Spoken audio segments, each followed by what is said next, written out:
మీ personal interviews మరియు వ్యాపార ప్రకటనల కొరకు ఈ నెంబర్ని సంప్రదించండి. నమస్తే, వెల్కమ్ టు మనం టీవీ. నా పేరు వాలి. ప్రస్తుతం నాతో పాటు ఉన్నారు రాజ్ తరుణ్ తండ్రి బసవరాజు గారు. ప్రస్తుతం మనకి ఈ కేసు చాలా సీరియస్ గా ముందుకు పోతున్న విషయం తెలిసిందే. హీరో రాజ్ తరుణ్ మీద నార్సింగి పిఎస్ లో లావణ్య కేసు పెట్టారు. మీడియాలో జరుగుతున్న హడావుడి కూడా మనం చూస్తున్నాం. సో ఫస్ట్ టైం మనం టీవీతో రాజ్ తరుణ్ తండ్రి బసవరాజు గారు ఏం మాట్లాడతారో వారి మాటలను తెలుసుకుందాం. నమస్కారం సార్, ఎలా ఉన్నారు? బాగున్నాను సార్. లావణ్య మీ అబ్బాయి రాజ్ తరుణ్ మీద కేసు పెట్టారు. మాల్వి మల్హోత్రా మాయలో పడిపోయి నన్ను పూర్తిగా దూరం పెట్టాడు రాజ్ తరుణ్ అని చెప్పి కేసు నమోదు చేసిన విషయం తెలిసిందే. ఈ హడావుడంతా మీరు అబ్జర్వ్ చేస్తూనే ఉన్నారు. ఏం చెప్తారు సార్ ఈ కేసు మీద? మాల్వి మల్హోత్రా కారణంగా దూరం పెట్టాడు అన్నదే అబద్ధం. అతను వీళ్ళు రిలేషన్లో ఉన్నమాట వాస్తవం. ఒక 3 years 3.5 years రిలేషన్లో ఉన్నారు. ఆ తర్వాత నుంచి తన బిహేవియర్, ఇంట్లో ఎవరు మనుషులు రావడం, జెంట్సే రావడం, వాళ్ళందరూ చుట్టూ 10 మంది ఉండడం, వాళ్ళ హడావిడి, డ్రింక్ చేస్తారు, గోలగా ఉండేది. అప్పుడు మేము ఎప్పుడైనా అప్పుడప్పుడు 6 నెలలకో సంవత్సరంకో సరే చూడడానికైనా వెళ్ళేవాళ్ళది. ఆ టైంలో చూసి సత్రం ఏంటి అనిపించేది. అంత డిస్టర్బింగ్గా ఉండేది. అక్కడ పరిస్థితులు, తన బిహేవియర్ కారణంగా మేము ఏంటంటే 3 రోజులు అనుకున్నది 2 రోజులకే బయలుదేరి వచ్చేసేవాళ్ళం. అప్పుడు ఆ హడావడి అంతా మనుషులు అంతా ఉంటారు కదా, అప్పుడు రాజ్ తరుణ్ కూడా వాళ్ళతోనే కలిసి ఉండేవాళ్ళ? ఉండేవాడు. ఓకే. ఎప్పుడైనా ఒకసారి వీళ్ళు పిలిస్తే ఒకసారి వచ్చి కనిపించి వెళ్ళిపోయేవాడు. అంతే తప్పితే బిజీలో ఆయన ఉంటాడు. అతనున్న బిజీ, అతను షూటింగ్స్ లేదంటే ఖాళీగా ఉంటే పుస్తకాలు చదువుకుంటాడు, లేదా సినిమాలు చూస్తాడు. ఇది అతని గోల్, అతనిది, ఇతని తాలూకా యాక్టివిటీస్ అతనివి. సో వీళ్ళతో అతనికి ఏమీ ఇది లేదు. ఎప్పుడైనా పిలిచి రా అనిపించి ఏమన్నా ఇచ్చేస్తే వచ్చి కనిపించి వెళ్ళిపోవడం తప్పితే, ఒకవేళ ఆ టైంలో ఇంట్లో ఉంటే జనరల్గా ఏదైనా షూటింగ్స్కో మీటింగ్స్ కన్నా దేనికన్నా వెళ్ళిపోతుంటాడు. ఇంట్లో ఉండేది చాలా తక్కువ. ఒకసారి అర్ధరాత్రులు వస్తాడు. ఇక్కడ అర్ధరాత్రున్నా గోల్ ఉండేది. ఓకే. సో దానివల్ల ఏంటంటే కొన్నాళ్ళ తర్వాత వీళ్ళ మధ్యలో డిస్టెన్స్ పెరిగింది. తనకి మరో వ్యక్తులతో పరిచయం అలా ఉండడం, దీంతో డిస్టెన్స్ పెరిగింది. అంటే ఈ కేసు పెట్టడానికి ప్రధాన కారణం ఏంటి, మీకేమనిపిస్తోంది? తన ప్రయత్నాలు రాస్తారని ఒక స్టాండ్ బై, తనతో రిలేషన్ కట్ అయిపోయింది. తను ఎవరెవరితోటో మూవ్ అవుతూ ఉండేది, ఇవన్నీ ఉండేవి. ఇతను స్టాండ్ బై, ఇతను ఇంట్లో ఉండాలి, డబ్బులు అన్ని ఖర్చులకే అన్నిటికీ డబ్బులు ఇవ్వాలి. తను అతన్ని పెళ్లి చేసుకోదు, అతను ఎవరిని పెళ్లి చేసుకోకూడదు. ఓకే. అతను ఇంట్లోనే ఉండాలి, ఒక పప్పెట్ అంతే. కానీ తన కోరిక. ఎఫ్ఐఆర్ లో 2014లోనే మా మ్యారేజ్ అయిపోయింది, గచ్చిబౌలి టెంపుల్లో మేమిద్దరం మ్యారేజ్ చేసుకున్నాం అని చెప్పి లావణ్య చెప్పింది. ఏంటి ఆ పెళ్లి గురించి ఏంటి? అబద్ధం, అన్ని పూర్తిగా అబద్ధం. అది అబద్ధం. పెళ్లి కాలేదు. పెళ్లి అయితే మేము కూడా ఉంటాం. మేము పెళ్లి చేసుకుంటున్నారంటే అక్కడ మాకు ఇబ్బందికరమైన పరిస్థితి. మేము ఎలా ఆలోచించేవాళ్ళం అంటే, కొన్ని వాడు బాగుంటే చాలు, వాడు హ్యాపీగా ఉంటే చాలు అని ఆలోచించేవాళ్ళం. ఓకే. పెళ్లి చేసుకుంటాము అని అనుకుంటే మేమేం కాదను. అప్పట్లో చేసుకుని ఉంటే వద్దని కానీ పనికిరాదని కానీ ఇలాంటి సంభాషణ ఎప్పుడు ఉండేది కాదు. ఓకే. అసలు ఆ సంభాషణకి అక్కడ స్కోపే ఉండేది కాదు. మాకు వెళ్ళి ఆయన చూసుకొని వెళ్ళిపోవడం అంటే. సో అలాంటి ప్రస్తావనే లేదు. సో పెళ్ళి అవ్వడం అన్నదే అబద్ధం, పెళ్లి కాలేదు. రాజ్ తరుణ్ చెప్పారు 2014 నుంచి 3 సంవత్సరాలు ఉన్నాము, 15 వరకు ఉన్నాం అని చెప్పేసి అన్నాడు. అది వాస్తవం సార్. వాళ్ళు కలిసిన తర్వాత ఒక 3 years 3.5 years 3 years రిలేషన్ లో ఉన్నారు. రిలేషన్ లో ఉండడం వాస్తవం. ఓకే. అంటే వాళ్ళు రిలేషన్ లో ఉన్న తర్వాత ఒక 1 year తర్వాత మాకు తెలిసింది వీళ్ళు రిలేషన్ లో ఉన్నారు అని. అంటే 14లో నుంచి రిలేషన్ అంటే మీకు 15కి అట్లా తెలిసింది? అలా తెలిసింది, తర్వాత తెలిసింది. అప్పుడు ఒకసారి వెళ్ళాం, వాతావరణం అంతా అర్థమైపోయింది. ఓకే. మేము ఇతనికి ఏం చెప్పేవాళ్ళం కాదు. ఇప్పుడు మా కారణంగా వాళ్ళిద్దరి మధ్యన గొడవలు రావడం అది కరెక్ట్ కాదు. మేము చెప్పేవాళ్ళం కాదు, చెప్పడానికి అవకాశం ఉండేది కాదు, అతనితో మాట్లాడే అవకాశం మాకు ఉండేది కాదు. ఫ్రీగా మీ అబ్బాయితో మీరు మాట్లాడుకోలేరు అక్కడికి వెళ్ళి? లేదు. వాడు వచ్చి పొరపాటునే అతను బిజీలో ఉంటాడు. ఒక పక్క ఎప్పుడైనా మేము లేట్గా పడుకుంటాం. సమస్య అంటే మీ కొడుకుతో మీరు మాట్లాడుకుంటే ఈవిడే వాడు ఏ- ఏ- పొరపాటున ఏ- పక్కన కూర్చుంటే ఏమనేవాళ్ళు? పైన దబదబ శబ్దాలు వచ్చేస్తుండేవి, హడావిడి అయిపోయేది, కోపం కేకలు వచ్చేస్తుంది. దాంతో ఏంటంటే ఇతను పరిగెట్టి అక్కడికి వెళ్ళేవాడు. ఉమ్, అంతే, ఇంక మాతో మాట్లాడడం ఇంకా. ఓకే. సో వాడితో ప్రశాంతంగా కూర్చొని 4 ముక్కలు చెప్దాం, లేకపోతే ఏదైనా ఇప్పుడు పెళ్లి గురించి అయినా సరే ఎవరైనా చేసుకుంటే బాగుంటుందేమో చూడు, ఆలోచించు అని చెప్దామన్నా సరే మాకు అవకాశం ఉండేది కాదు అప్పట్లోనే. వాళ్ళ రిలేషన్లో ఉంటుండగానే ఉమ్, ఇదంతా. తర్వాత ఏంటంటే ఒకరోజు నాకు చెప్పాడు, నాన్న తట్టుకోలేకపోతున్నాను, చాలా ఇబ్బందిగా ఉంది, ప్రాబ్లంగా ఉంది, ఉమ్, ఏదైనా డెసిషన్ తీసుకోవచ్చు కదా. ఉమ్. పోలీసు సరే, ఇప్పుడు ఎలాంటి ఇబ్బందులు చెప్పారు మీ అబ్బాయి మీతో? తట్టుకోలేకపోతున్నాను అంటే అని చెప్పి ఇట్లా చాలా బాధతో చెప్పారు గోడగా కదా. ఉంటుంది, ఉమ్. తిరుగుతుంది, ఉమ్, మందు కొడుతుంది, డ్రగ్స్ కూడా ఉన్నాయి, అలవాటు ఉంది. సో నేను భరించలేకపోతున్నాను, ఆ గోల అది ఉంటుంది. ఎప్పుడు ఇంట్లో షూటింగ్ వచ్చాక పెద్ద పెంట పెట్టేస్తుంది. ఇప్పుడు పెట్టిందంటే టీవీలు పగిలిపోతాయి, సెల్స్ పగిలిపోతాయి. ఎన్ని టీవీలు పగిలేయో లెక్కలేదు, సెల్స్ ఎన్ని పగిలేయో లెక్కలేదు, కాస్ట్లీ సెల్స్ మళ్ళీ. సరే, ఇప్పుడు ఫ్రెండ్స్ అందరూ వచ్చి గోల గోల చేసేవాళ్ళు అంటున్నారు కదా. ఇప్పుడు ఆ ఫ్రెండ్స్ రాజస్థానానికి సంబంధం లేదా? ఆ ఫ్రెండ్స్ అంటే ఇక్కడికి వచ్చిన తర్వాత ఈవిడేమో పరిచయం చేస్తే అలా పరిచయం ఉంటారేమో, కానీ ఇతని ఫ్రెండ్స్ అయితే ఇతని ఫ్రెండ్స్ ఎవరు రావడానికి స్కోప్ లేదు. తన ఫ్రెండ్స్ తనకు సంబంధించిన వాళ్ళు తెచ్చుకుంటే పోనీ ఒక వీళ్ళది ఎలాగా బ్రేక్ అయిపోయింది, ఆ 3.5 years తో కట్ అయిపోయింది. తర్వాత పోనీ ఆ అమ్మాయి ఏంటంటే మిగతా వాళ్ళతో పరిచయాలు పెంచుకోవడం, పరిచయాలు ఇవన్నీ రన్ అవుతున్నాయి. ఇప్పుడు ఎవరైనా అమ్మాయికి దగ్గర అవుదామని ప్రయత్నం చేశాడు అనుకోండి, ఓకే, ఆ అమ్మాయికి ఫోన్ చేయడం, గొడవ పెట్టడం, లేదా వాళ్ళ ఇంటికి వెళ్ళి గొడవ పెట్టడం, ఇంకా అక్కడితో కట్ అయిపోతుంది. ఓకే. ఇంకెవరితోటైనా మాట్లాడడానికి ప్రయత్నం చేశాడు అనుకోండి, అవి గొడవ పెట్టేస్తాయి. సో ఇతను ఎవరితోటి మాట్లాడకూడదు, ఏ అమ్మాయితోటి మాట్లాడకూడదు, ఇంట్లో అలా ఉండాలి. ఇప్పుడు 2017 వరకు కలిసి ఉన్నారు కదా. Yes. 17 తర్వాత ఏం జరిగింది సార్? 17 తర్వాత నుంచి వీళ్ళిద్దరి మధ్యని అక్కడి నుంచి ఏంటంటే ఆ అమ్మాయి రూమ్ లో ఉంటది, వీడో రూమ్ లో ఉంటాడు. ఆ విల్లా మీదే కదా, రాజస్థాన్ రాస్తారిందే విల్లా. ఆ విల్లాలోని కింద పోర్షన్ లో రాజస్థాన్ ఉంటాడు, అంతేనా? పై పోర్షన్ లో రాజస్థాన్ ఉంటాడు, కిందని వీళ్ళు ఉంటారు. అంటే విల్లాలో 3 అంతస్తులు. ఓకే. అంటే సెపరేట్ గా కింద పోర్షన్ పై పోర్షన్ కాకుండా విల్లా ట్రిప్లెక్స్ అనమాట. ఓకే, అర్థమైందా? అందులో పైన రాస్తారు ఉంటాడు, ఆ పైది ఏంటంటే అతను ఆఫీస్ రూమ్ గా వాడుకునేవాడు. కింద ఈ రచ్చ అంతా కింద జరుగుతుంది. సో లావణ్య ఫ్రెండ్స్ వీళ్ళందరూ ఎంజాయ్ చేయటం. ఇంట్లో వంట ఉండేది కాదు, అందరికి హోటల్ నుంచే ఫుడ్స్, హోటల్ నుంచే అన్ని, మొత్తం ఈ ఖర్చు అంతా ఎవరు రాస్తారని భరించేవారు. ఓకే, మొత్తం ఎక్స్పెండిచర్ అంతా రాస్తారు. అంటే 2017 తర్వాత ఒక రకంగా బ్రేకప్ అయిపోయింది. కానీ లావణ్య మనం టీవీ ఇంటర్వ్యూలో ఇప్పుడు మొన్న మార్చి వరకు 2024 మార్చి వరకు కూడా తను డ్రగ్స్ కేసులో జైలుకి వెళ్ళి ఇచ్చిన తర్వాత కూడా ఆ నెక్స్ట్ వెళ్ళిపోయాడు. అప్పటి వరకు కూడా మేము రిలేషన్ లోనే ఉన్నామని చెప్పేసి అంటుంది కదా. బ్రేక్ అయింది, తర్వాత విడిపోదు. నేను ఒకసారి చెప్పాను ఏదైనా యాక్షన్ తీసుకుంటే బాగుంటుంది అని. నా కెరీర్ దెబ్బతినేస్తుంది. అతనికి ఏంటంటే సినిమా తప్పితే ఇంకోటి చేయలేడు. అతను ప్యాషన్ సినిమా ఏం చేసినా సినిమావే.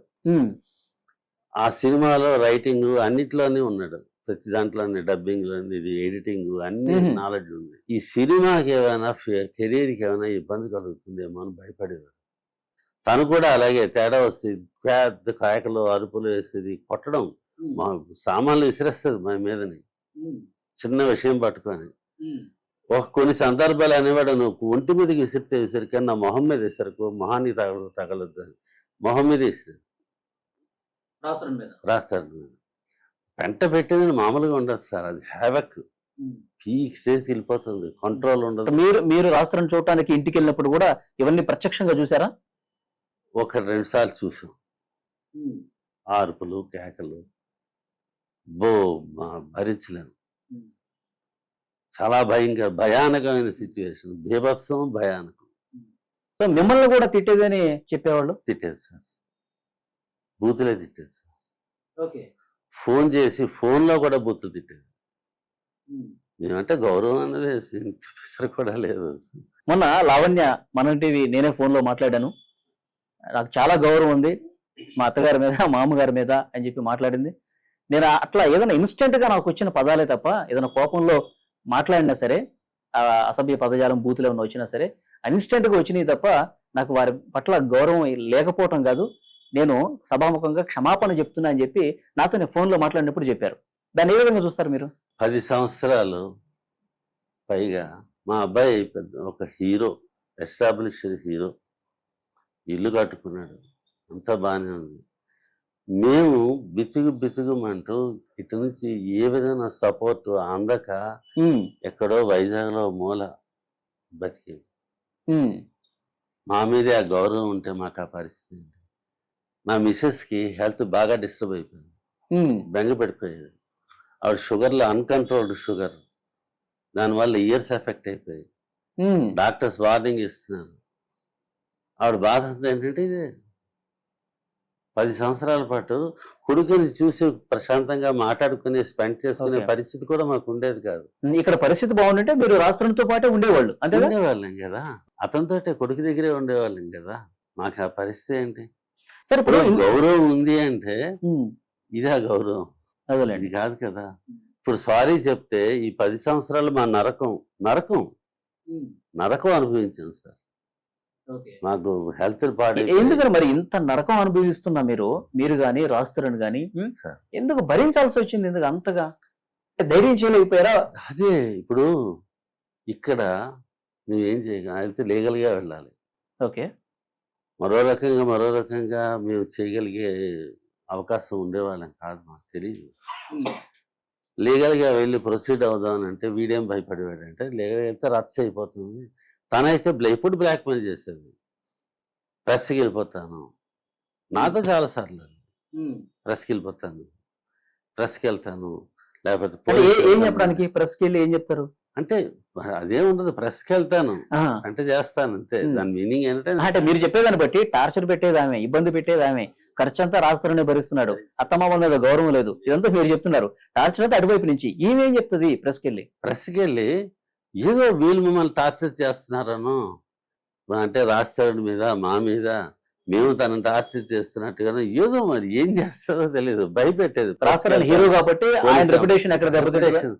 ఇతను ఏం భయపడేవాడు అంటే రెప్యుటేషన్ దెబ్బతింది. 3 సినిమాలు హిట్ అయిపోయాయి, అప్పుడు హ్యాట్రిక్. ఆ తర్వాత నుంచి సినిమాలు అంతంత మాత్రంగా ఉన్నాయి. కెరీర్ ఎక్కడ పోతుందో, అవకాశాలు ఎక్కడ రావు, ఇవన్నీ బయటకు వస్తాయని భయంగా బతికాడు సార్. భయంగానే బతికాడు. అయితే అతనిలో ప్యాషన్ వల్ల ఏంటంటే ఇంట్లో ఎంత టార్చర్ ఉన్నా షూటింగ్ వెళ్ళిన తర్వాత అక్కడ అందులో ఇన్వాల్వ్ అయిపోయాడు. అందుకే మ్యాక్సిమం టైం షూటింగ్లో స్పెండ్ చేయడానికే చూసేవాడు ఇంట్లో కంటే. నైట్ షూటింగ్స్ అవుతాయి ఒక్కొక్కసారి, లేకపోతే షూటింగ్ అయ్యి ఇంటికి వస్తాడు, నైట్ అంతా పెంటే. ఒక 5 నిమిషాలు 10 నిమిషాలు గంట కాదు, పెంట ఎలా కాదు. అంటే చెప్తాను, చెప్పండి. ఒకసారి ఇంట్లో టీవీలు అవి పగిలాయి, టీవీలు చాలా పగిలాయి, 1 2 కాదు, చాలా పగిలిపోయి.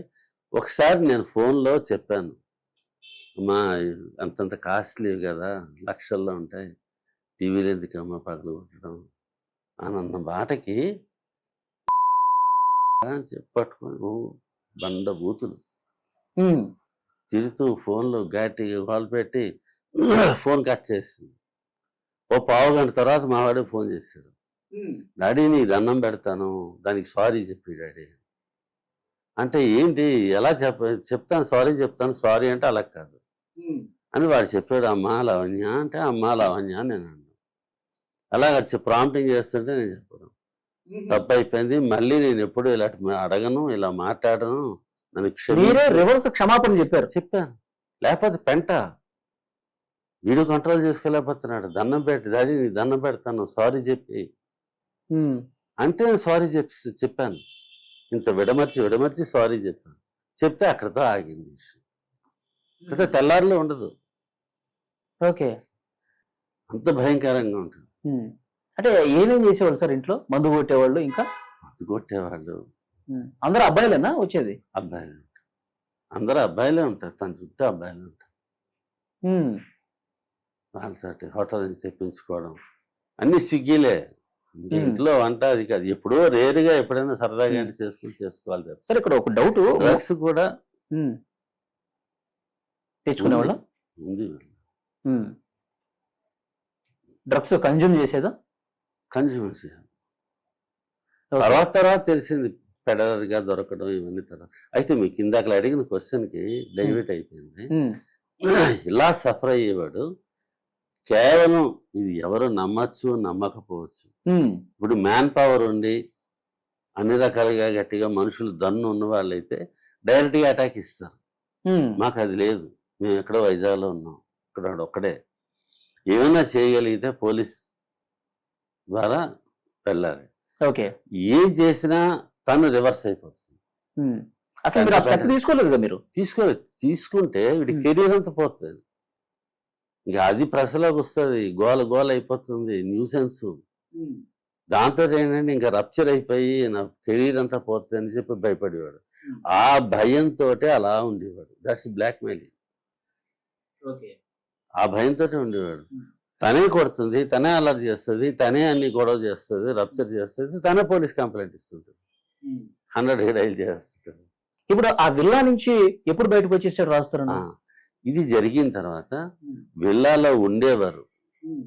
ఇతను ఏంటంటే ఒక రూమ్లో ఉండేవాడు, తనకు రూము, తన యాక్టివిటీస్ ఇవన్నీ అలాగే ఉపయోగపడుతూ భరిస్తూ తన పని తను చేసుకునేవాడు. కొన్నాళ్ళు అయిన తర్వాత ఓకే నాతో చెప్పాడని చెప్పాను కదా, మేము బాధపడేవాళ్ళు. నిజమే వాడి కెరీర్ పోతుంది, ఏం చేయగలం అంటే అలా ఓపికగా ఉండేవాడు, అంతే భరిస్తూ ఉండేవాడు. కొన్నాళ్ళు అయిన తర్వాత తను డ్రగ్స్లో దీంట్లో ఉంది అన్నది తెలిసింది. ఎప్పుడైతే డ్రగ్స్ పెడలగా దొరికి జైలుకి వెళ్ళిందో ఇంకా అక్కడి నుంచి ఇదొక రకమైన భయం. తను డ్రగ్స్ తీసుకొని జైలుకి వెళ్ళింది ఇతని మీద పడుతుందేమో అని భయం. ఇతను డ్రగ్స్ వాడతాడని. కానీ ఇప్పుడు అది వచ్చినా బయటకు వచ్చినా ఇతనికి కెరీర్ పోతుంది. ఓకే. అతను ఎవరైనా ఇన్వెస్టిగేట్ చేసి ఊరుకుంటే పర్వాలేదు. ఆ బ్లేమ్ ఇతని మీద పడింది అనుకోండి, మొత్తం ఇతను భయపడేది కెరీర్ కోసమే. ఇన్నాళ్ళు భరించాడు. అదే కెరీర్ ఎక్కడ డిస్టర్బ్ అవుతుందో అనే ఉద్దేశంతో తను జైలుకి వెళ్ళిన తర్వాత తనే మూవ్ అయిపోయాడు. తను వెళ్ళమనలేదు, తనే మూవ్ అయిపోయాడు. అంటే అంతకు ముందే ఇప్పుడు మొన్న మధ్య కదా, మొన్న జనవరిలో కదా, అప్పుడు బయటకు వచ్చాడు. నేననేది అట్లా కాదు, డ్రగ్స్ కేసులో దొరికి ఆమె 45 రోజుల పాటు జైలుకి వెళ్ళింది ఈ సంవత్సరంలో కదా. అవును. అంతకు ముందు నుంచే డ్రగ్స్ కన్జ్యూమర్ గా అని చెప్పి అన్నారు మీరు ఒకసారి. అంటే అప్పుడు భయం కదా, అప్పుడు మీరు వారించడం గానీ ఇది కరెక్ట్ కాదు, ఇది చాలా ఎవరి అమ్మాయికా అంటే రాస్తారు, మీరంటే రాస్తారని చెప్పేవాళ్ళు. వాడికి ఎక్కడ వాయిస్ ఉంది? అది పప్పెట్. ఇలాంటి వ్యవహారాలు చేయాలనుకుంటే బయట చేసుకో, ఇక్కడ సీన్ లేదండి. లేదా అంత సీన్ లేదు, పెద్ద పెంటలు అయిపోతాయి. గొడవ అంటే మామూలుగా ఉండదు సార్. మీరు ఆ వీడియోలో విన్నారు కదా, అది ఇంకా తక్కువ. అరుపులు, కేకలు, అగ్రెసివ్ అయిపోయి ఒక హిస్టరిక్ యాటిట్యూడ్ లాగా బిహేవ్ చేసి ఓకే అది భరించలేం. ఇంట్లో సామాన్లు పగిలిపోతాయి, టీవీలు పగిలిపోతాయి. సెల్తో టీవీని కొట్టి పగిలిన రోజులు ఉన్నాయి. అయ్యో, సెల్ పగులుతుంది, టీవీ పగులుతుంది. అరే సరే, ఇప్పుడు 3 సంవత్సరాలు గెలుచున్నారు, తర్వాత పెంట చేస్తుందని చెప్పేసి మీరు అంటున్నారు. మొత్తం రచ్చ అవుతుంది. వాళ్ళ పేరెంట్స్ ఉన్నారు ఇక్కడ, పటాన్చెరువులోనే ఉంటారు వాళ్ళు. ఏమన్నా మాట్లాడి ఇక్కడ జరుగుతున్న వ్యవహారం కొంత పెద్దలు కదా, మీరు రాజధాని తరఫున మీరు పేరెంట్స్, ఆ పేరెంట్స్ ని ఏమన్నా కలిసి మాట్లాడి ఏదన్నా? మేము వాళ్ళతో మాట్లాడడం ఈ విషయాలు ఇప్పుడు లేదు. ఎందుకంటే మాకు అసలు కలిసారా మీరు? వాళ్ళని కలిసారా? ఒకసారి మేము వెళ్ళినప్పుడు అతను ఇక్కడ ఉండేవాడు, మణికంఠలోనే ఇక్కడ ఇక్కడ హైదరాబాద్ లో ఇంకో దగ్గర ఉండేవాడు.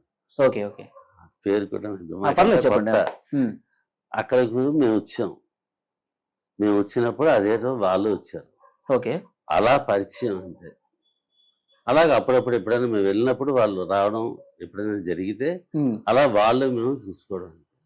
ఈ విషయాలు కూర్చొని ఇట్లా జరుగుతుంది, దీన్ని సెటరేట్ చేయాలి ఇలాంటిది ఏం లేదు. ఇప్పుడు ఒకసారి ఫస్ట్ లో అంటే 3 years తర్వాతే ఒకసారి మేము వెళ్ళినప్పుడు వాళ్ళు వచ్చినప్పుడు పిల్లల పెళ్లి గురించి ఏం చేద్దాం అంటే నేను ఒకటే చెప్పాను, నాకు ఇక్కడ యాక్సెస్ లేదు, నా వాయిస్ లేదు, చేసుకుంటానంటే సంతోషిస్తాను, అంతేగాని మేము చెప్పే అంత స్థాయి మాకు లేదు ఇక్కడ. విట్నెస్ చూడడం అంతే. అలా జరిగితే పెళ్లి జరిగితే మేము సంతోషిస్తాం, మాకు అభ్యంతరం లేదు ఓకే. అని అప్పుడు అనడం జరిగింది. తర్వాత ఇంకా అంతకు మించి మాట్లాడడానికి స్కోప్ లేదు. కానీ మనం టీవీకి లావణ్య కొన్ని వీడియోలు కూడా చూపించారు, కొన్ని ఫోటోలు చూపించారు. మా అత్తమామలతో మాకు ఎలాంటి బంధం ఉండేది, ఎలాంటి సంబంధాలు ఉన్నాయి, మేమంతా బాగుంటాం, పండుగలు కూడా చేసుకున్నాం, రాస్తున్న పేరెంట్స్ మేము కలిసి పండుగలు చేసుకున్నాము, ఏదైనా ఫంక్షన్లు కూడా పిలుచుకెళ్లేవారని చెప్పి కొన్ని ఫోటోలు చూపించారు. సో నేను కూడా చూశాను కొన్ని వీడియోల్లో, ఏదో పూజా కార్యక్రమం ఏదైనా జరుగుతున్నప్పుడు మీ ఆశీస్సులు తీసుకోవడం ఇలాంటి కొన్ని చూపించారు మాకు. ఏమంటారు వాటి మీద? ఇప్పుడు మేము వాళ్ళ ఇంటికి వెళ్ళాం అనుకోండి, ఫోటో పోజ్ పెట్టారు అనుకోండి, సెల్ఫీ అంటే అంత యాక్టింగ్ అది. సెల్ఫీ అంటే నవ్వుతాం కదా. ఓకే, కూర్చొని వాడు ఏంటంటే ఫోటో అనగానే నవ్వాలంతే. ప్రతి సంవత్సరం వినాయక చవితికి వినాయకుడు పూజ చేస్తారు, అతనికి నమ్మకం, రాస్తారు. అలాంటప్పుడు మేము వెళ్ళాం అనుకోండి, కూర్చుంటాం అంతే. మేము క్యారెక్టర్స్ ఆ టైం సిచ్యువేషన్ బట్టి ఫోటో తీస్తున్నారంటే చిన్న స్మైల్, మనం నవ్వకుండా సీరియస్గా ఉన్న స్మైల్ అని గుర్తు చేస్తారు, నవ్వండి, స్మైల్ ఇవ్వండి, స్మైల్ ఇవ్వండి, స్మైల్ ఇస్తాం. ఓకే, అంత మాత్రాన మేము ఆనందంగా హ్యాపీగా స్పెండ్ చేసామని కాదు, ఎప్పుడూ లేదు అంత ఆనందంగా స్పెండ్ చేయడం. ఓకే, ఒకవైపు ఏమో రాస్తురన్ కావాలి, మాది 10 సంవత్సరాల బంధం, నా రాస్తురన్ నాకు కావాలి, మాలవి మాయలో పడిపోయాడు, వాళ్ళిద్దరూ ఇప్పుడు కలిసి ఉంటున్నారు, నా రాస్తురన్ నాకు వచ్చే వరకు నేను పోరాటం కొనసాగిస్తా అని చెప్తున్నారు. ఇంకొక విషయం, గుంటూరులో నమోదైన ఎఫ్ఐఆర్ కనిపిస్తోంది, మస్తాన్ సాయికి లావణ్యకి రిలేషన్ ఉంది, నన్ను పెళ్లి చేసుకో మస్తాన్ సాయి అని చెప్పి అందులో ఆ ఎఫ్ఐఆర్ లో నమోదై ఉంది. అదేమో ఆ ఎఫ్ఐఆర్ నేను గట్టించలేదు, గుంటూరు పోలీస్ స్టేషన్ నేను పోలేదు, అసలు నేను అక్కడ లేను, ఆ ఎఫ్ఐఆర్ కి నాకు సంబంధం లేదు, ఆ రాసిన హ్యాండ్ రైటింగ్ కూడా ఎం లావణ్య అని చెప్పి కింద రాసి ఉంది, అది కూడా నాది కాదు, నా సంతకం కాదు, మస్తాన్ సాయి జస్ట్ ఫ్రెండ్స్ అంతే తప్ప ఇది కావాలని తీసుకొస్తున్నారు. ఏమంటారు మీరు? అక్కడ కేసు పెట్టడం వాస్తవం, నువ్వు ఎలా చెప్తున్నావు అంటే ఇప్పుడు నేనేం చెప్పలేను, కానీ మరి తెలిసిన విషయం అది. తను కేసు పెట్టడం, తన నోటంటే తను ఒకసారి 2 సందర్భాల్లో ఆ మాటలు విన్నాను కూడా. మస్తాన్ సాయి మీద కేసు పెట్టడం వాస్తవం, అది జరిగింది. తర్వాత వచ్చి ఇక్కడ నార్సింగ్, ఎందుకు పోలీసులను అడిగితే చెప్పేస్తారండి, పోలీస్ స్టేషన్లో అడిగితే చెప్తారు.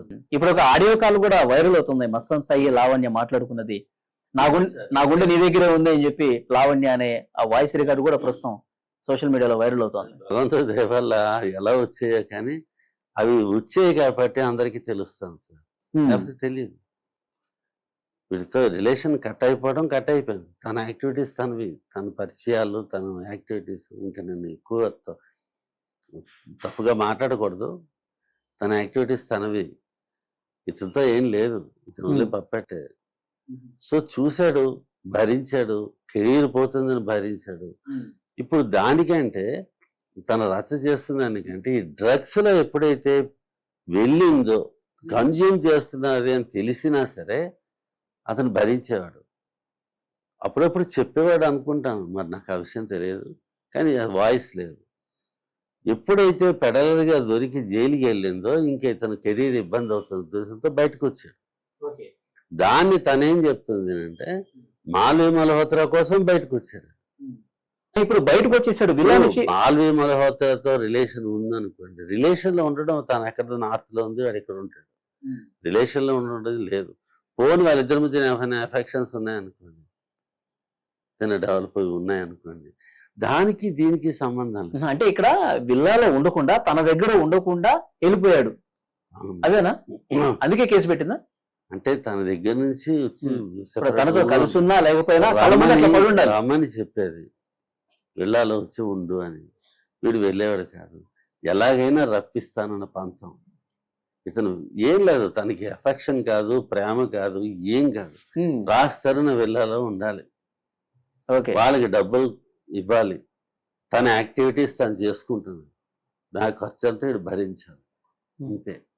అంటే రాస్తున్న ఈ విల్లా నుంచి వెళ్ళిపోయిన దగ్గర నుంచి డబ్బులు వేయట్లేదు, వరకు ఇచ్చాడు, తర్వాత మరి లేదు.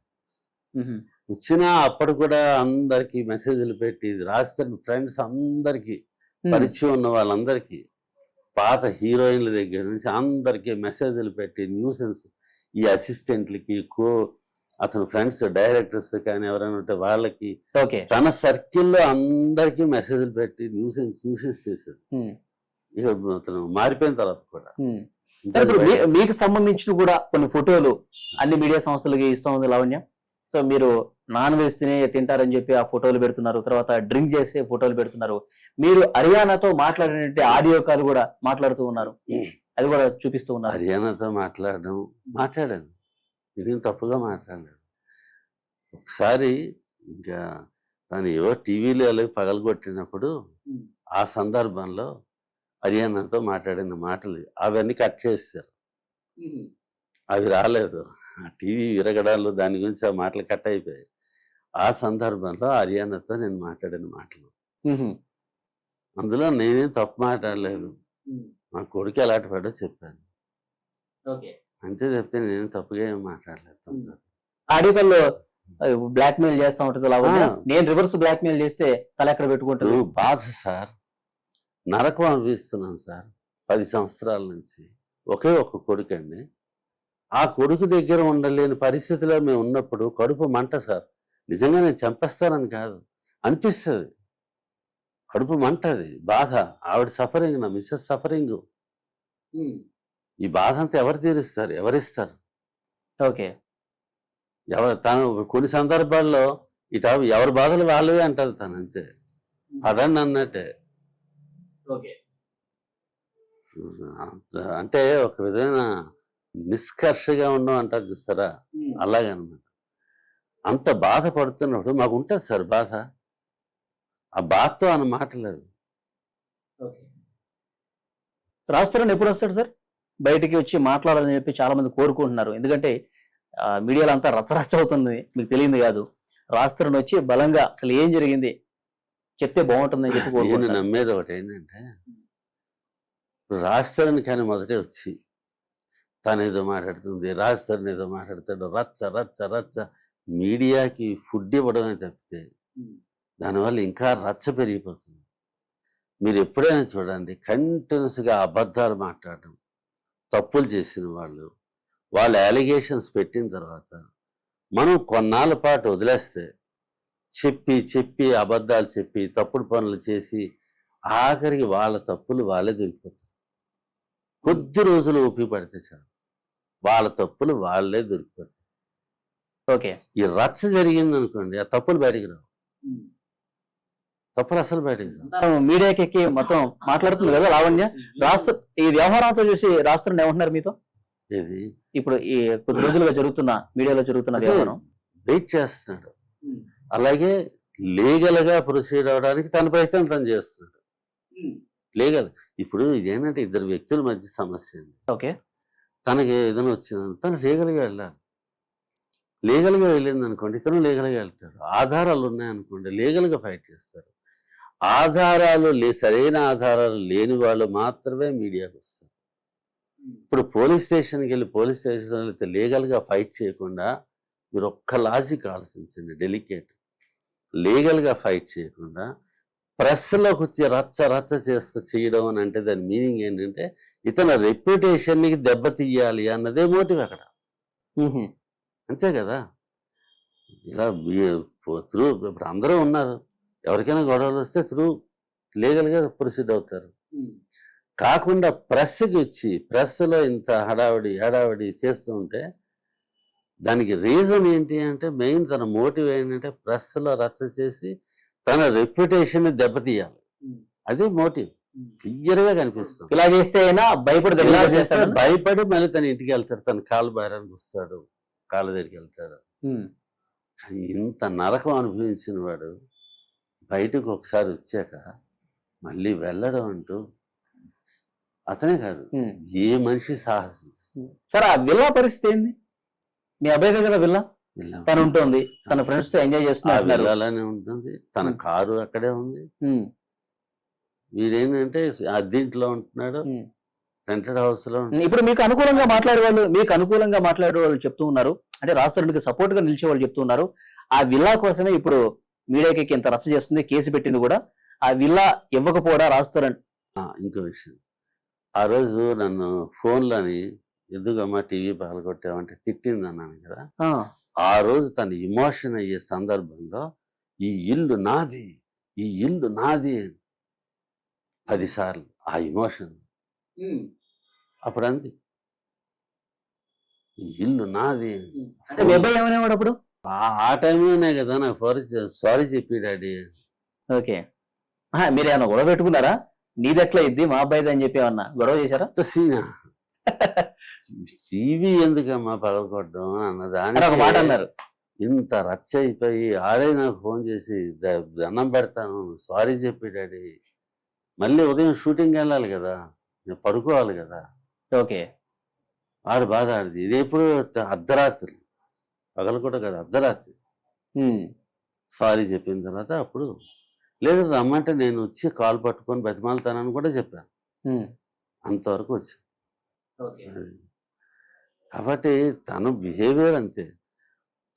ఇది ఫ్యాక్ట్ అండి, ఎవరు నమ్మినా నమ్మకపోయినా ఉన్న ఫ్యాక్ట్ నేను చెప్తున్నాను. భరించాడు. ఎక్కడ మాల్వి మల్హోత్రా బ్రదరు ఇద్దరు కలిసి లావణ్యకి ఫోన్ చేసి బెదిరించడం, నిన్ను ఎలాగైనా రాష్ట్రం నుంచి నేను దూరం చేస్తానని చెప్పడం. సో దాంట్లో భాగంగానే డ్రగ్స్ కేసులో వీళ్ళు ఇరికిచ్చారని చెప్పి ఆమె చెప్తా ఉంది. అంటే అవుతుందేనా అది? ఇరికించడం ఏంటి, తనే ఇరుక్కుపోయింది. ఎవరు డ్రగ్స్ కేసులో ఊరుకుని ఎవరు ఇరికించలేరు. అది ఇరికించేసినంత స్థాయి కూడా కాదు రాజస్థాన్. చిన్న హీరో, అప్కమింగ్ హీరో, అతనిది తనని డ్రగ్స్ లో ఇరికించే సీన్ కూడా లేదు. కానీ ఇరికిపోయింది. ఎప్పటికైనా తప్పదు, ఒక తప్పు కంటిన్యూస్ చేస్తున్నప్పుడు ఏదో రోజు దొరికిపోక తప్పదు. దొరికింది, డ్రగ్స్ లో దొరికింది. తర్వాత తనేంటంటే తనే ఫోన్ చేసి అంతతో దెబ్బలాడుతుంది, అరుస్తుంది. అసలు వాళ్ళు తిట్టారు, న్యాచురల్గా కోపం వస్తుంది కదా, కోపం వచ్చి అవతల తిట్టారు అనుకోండి, అవన్నీ రికార్డ్ చేసి వాటిని ఎడిట్ చేసి తనన్న మాటలు పెట్టకుండా వాళ్ళన్న మాటలే ప్రొజెక్ట్ చేస్తారు. ఓకే. కొంత ప్రొవోక్ చేస్తేనే వాళ్ళ నోటంటే ఆ మాటలు వస్తాయి. ప్రొవోక్ చేస్తే, ఘోరంగా గట్టిగా తిట్టి ప్రొవోక్ చేస్తే తెగిస్తారు. ఇప్పుడు నేను అన్నాను, నన్ను చూసారా చచ్చిపోవడానికి ఏం రెడీ, చంపడానికి ఏం రెడీ, బాధతో అన్నది, కడుపు మంటతో అన్నది. ఇప్పుడు మీడియాలో మీకు సపోర్ట్ గా, రాజ్ తరుణ్ కి సపోర్ట్ గా శేఖర్ భాష మాట్లాడుతూ ఉన్నారు. శేఖర్ భాష కూడా రాజ్ తరుణ్ అమ్ముడుపోయాడు, రాజ్ తరుణ్ డబ్బులు పంపిస్తే శేఖర్ భాష మాట్లాడుతున్నాడు అని చెప్పి ఒక అలిగేషన్ చేసింది శేఖర్ భాష మీద. ఏంటి మీ స్పందన? రాజ్ తరుణ్ని ఎవరు సపోర్ట్ చేసినట్టు మాట్లాడినా వాళ్ళకి థ్రెటనింగ్ కాల్స్ వెళ్ళిపోతుంది. తను ఇదేంటంటే అహం. రాజ్ తరుణ్కి ఎవరు సపోర్ట్ చేయకూడదు, ఆయనకేం కర్మ అండి. తర్వాత ఇంకోటి చెప్పేదా, రాజ్ తరుణ్ ఇష్యూ జరిగిన తర్వాత ఇతను ఫస్ట్లోనే ఒక మెసేజ్ పెట్టారు, నేను చేస్తాను, నేను హెల్ప్ చేస్తాను, ఇందులో నా ఎక్స్పీరియన్స్. ఆ తర్వాత Raj Tarun phone cut. Okay. అంత కాంటాక్ట్లో లేడు అప్పుడు. కాకుండానే ఈయన స్వతసిద్ధంగా, అందుకే నా మిస్సెస్ నేను అనుకుంటాం, దేవుడే ఇతనిలోకి వచ్చి ఇతని చేత ఇదంతా చేయిస్తున్నాడు అని. ఓకే. మేము అలా చేయలేం, ఎవరు లేరు, దేవుడే వచ్చి అతని చేత చేయిస్తున్నాడు అని. నిజంగా అతనికి నెగిటివ్గా మాట్లాడడం అన్నది చాలా తప్ప. మా అబ్బాయి మీద ప్రమాణం చేసి నేను చెప్తున్నాను, మా అబ్బాయి మీద ఒకే ఒక్క కొడుకు చెప్తున్నాను, అతనికి మా వల్ల ఎటువంటి హెల్ప్ లేదు. శేఖర్ భాష ఒకరికి అన్యాయం జరుగుతుంది కాబట్టి అన్యాయం జరుగుతుంది, నిలబడ్డాడు. ఆ నిలబడ్డానికి మేము సంతోషిస్తున్నాం. ఈ కారణంగా ఏమన్నా విషయాలు తెలుస్తున్నాయి. జరిగింది ఒకటి, ఇప్పుడు యాక్చువల్గా జరిగింది ఒకటి, జనాలు అనుకుంటున్నది మరొకటి. ఏం జరిగిందో జనాలకు తెలియట్లేదు. అంతిమంగా సత్యం ఏందనేది అంతిమంగా అదే గెలుస్తుంది కదా. రాజధాని కూడా వస్తారు సార్, అంటే వస్తాడంటే ఎక్కడికి వెళ్ళిపోలేదు, సైలెంట్ గా ఉన్నాడు.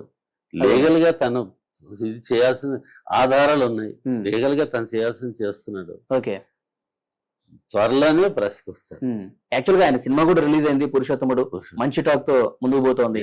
సో అంటే సినిమాకి సంబంధించిన యూనిట్ కూడా ఆ విషయానికి అందరికి ధన్యవాదాలు. చాలా మంది అడుగుతున్నారు, సినిమా రిలీజ్ ఈవెంట్ సమయంలో కూడా, రిలీజ్ కు ముందు రిలీజ్ తర్వాత కూడా అడుగుతున్నారు, కెరీర్ దెబ్బతింటుందేమో అని భయపడుతూ ఇన్నాళ్ళు నరకం అనుభవించాడు. నరకం సార్.